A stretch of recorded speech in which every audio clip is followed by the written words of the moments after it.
Okay, well, welcome, Sarah, and thank you for your time today. Can I please ask that you introduce yourself, and can you give us a brief outline of how the PEP came about? Hi, Troy. Thanks for inviting me to chat through the PEP today. So my name's Sarah Gibson. I'm a director at PwC, and I've been involved in the program from its inception. And the way it came about was that back in 2013, New South Wales governments were in the midst of a Fit for the Future program, and it was really important for councils to be able to demonstrate different attributes about their council and how they were fit for the future. And so we started working with local government professionals New South Wales back in 2013 to build out a benchmarking program. And so we started a pilot with 15 councils back then, and then that grew to 72 New South Wales councils in FY14, and then it's evolved since then when we brought in WA, South Australia and New Zealand councils as well. And so today we're sitting here with a really great set of questions and focus areas that enables councils to better understand how their council looks when they look inwards at their workforce, their finance function, their operations, cybersecurity, that kind of thing. Awesome, thanks, Sarah. So over the last couple of months, what we did at LG Professionals New South Wales is we reached out to councils across Australia and asked the questions: why do councils want access to benchmarking information? And two, what do they want to achieve as a result of the data that they get from the benchmarking tool? We got many responses from councils, as I said, across Australia. And I just want to highlight a couple of the points that were made and the questions that they were asking. And then, Sarah, if you can explain how the Performance Excellence Program meets or answers those questions that the councils have been asking. So a very common one across, or a common theme across the councils, was that we want to be able to identify where we are performing and where we need to improve. So Sarah, how does the PEP deliver on this? Okay, so I guess the important thing about participating in the PEP is it's all around stakeholder management and engagement. And what we found was that councils needed to be able to have a data-driven conversation around their council. And so what the PEP does is it enables councils to every year have a set amount of metrics that have all been calculated consistently across the program, and enables them to have a good conversation with their stakeholders about where their council is improving, staying the same, or where they need to prioritise change. So we found councils have got a lot from this program, especially year one is the baseline year, set the baseline, and then every year after that enables them to be able to compare where they are compared to last year and where they are compared to the survey population. Awesome. So a lot of the councils, when we reached out, said they wanted to understand where they stood and how they compared to other councils. So within the PEP program, what tools and information provides them with this level of management? So essentially, the program comes down to being a benchmarking program. So every year we collect a large amount of data from councils, and then we process all of that data in a consistent manner to enable us to provide metrics, which the councils can then benchmark themselves against other councils. So the councils get access to a very detailed report, which brings in a lot of different articles from different areas to support the review that we've done of the data. And then they also get access to what we call a council comparison analysis tool. And this enables councils to go in and actually have the power in their hands to do filtering of the metrics. So they can go in and say they want to dive into staff turnover rate. So they will know what their staff turnover rate is. They'll also know what the survey population is. But what the CCAT enables them to do is to go in and provide some filters. So they might want to go deeper than the overall survey population. So they might want to compare themselves to WA and New South Wales regional councils, and they can apply those filters themselves and then start to look at, well, what's the staff turnover rate at councils like that? And it may be that they're a regional council in those areas, or it may be they're a slightly different council, but they're trying to get a better understanding of different shapes and sizes of councils and how their metrics play out. The councils also can participate in what we call as a council comparison window, the CCW.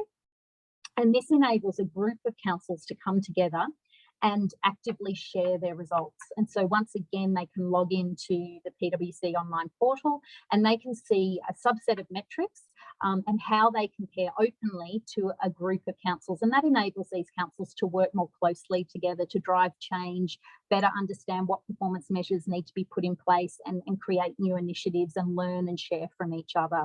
So we found that these tools have been really useful, along with the report, to drive that change and prioritise change. Awesome. Thanks, Sarah. So with all this information that councils will be provided with through the PEP, the feedback we got was that they wanted the data or to allow for an independent view of how they are performing, so not within council. So why is independent data so important for councils? So what we've seen with a lot of our clients is they want to know that they can rely on a trusted third party. And in this scenario, PwC is a trusted third party. So only PwC and only my team that work on this account have access to all of that data provided by councils.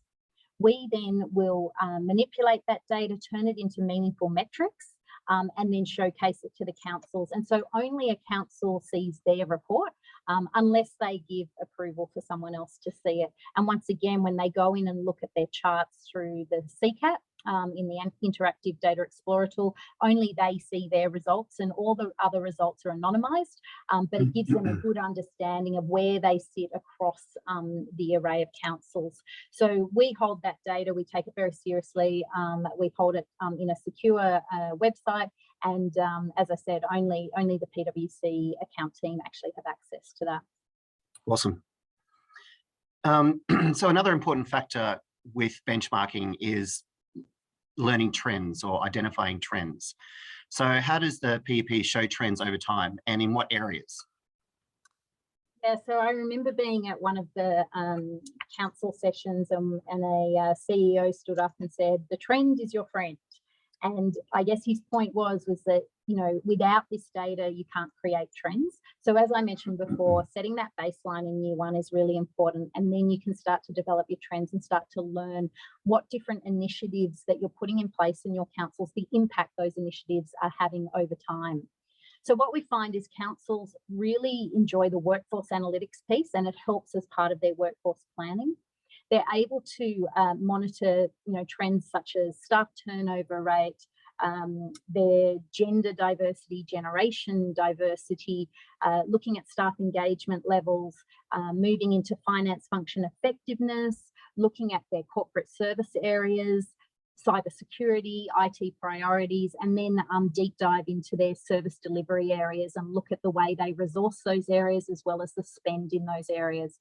So all of this information is neatly packaged up in a online portal that enables councils to go in and see their trends over time for different metrics, as well as be able to sort of jump back a couple of years, go back in and have a look at that, come back to this year. So it's all available 24/7 in the portal for the councils to monitor and build a story for their council. So we find councils, after they get their report and access to the results each year, they'll go in and they can export the charts from the website, and they can build up a slide pack to present to the senior executive team and really hone in on the areas where they're excelling at and the areas where they can see now they need to drive further change over the next year.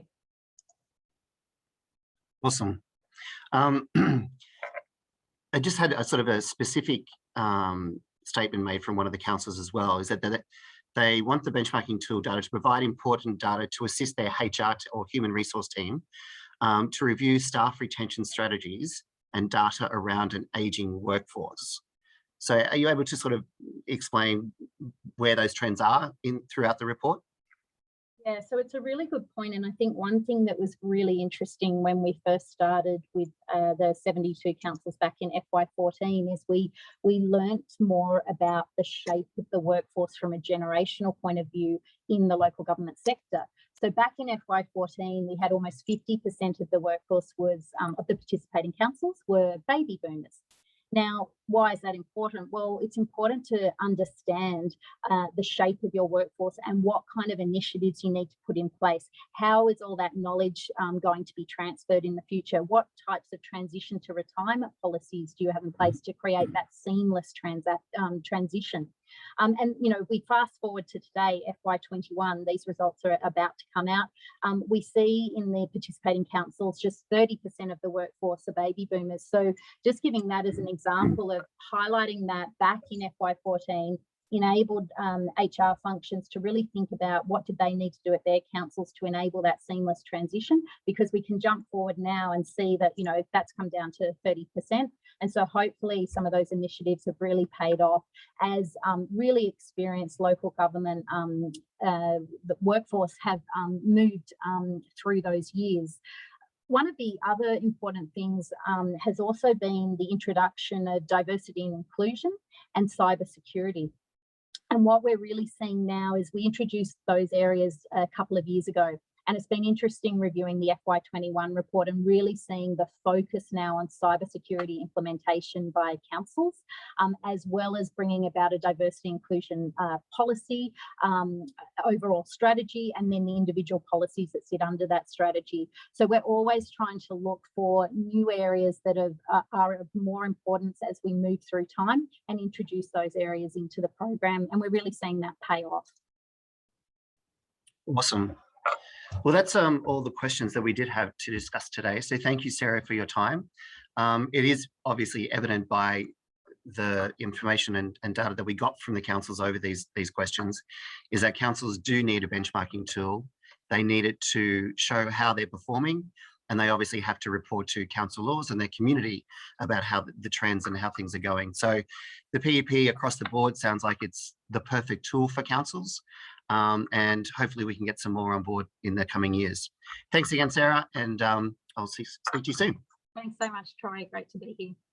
See you all.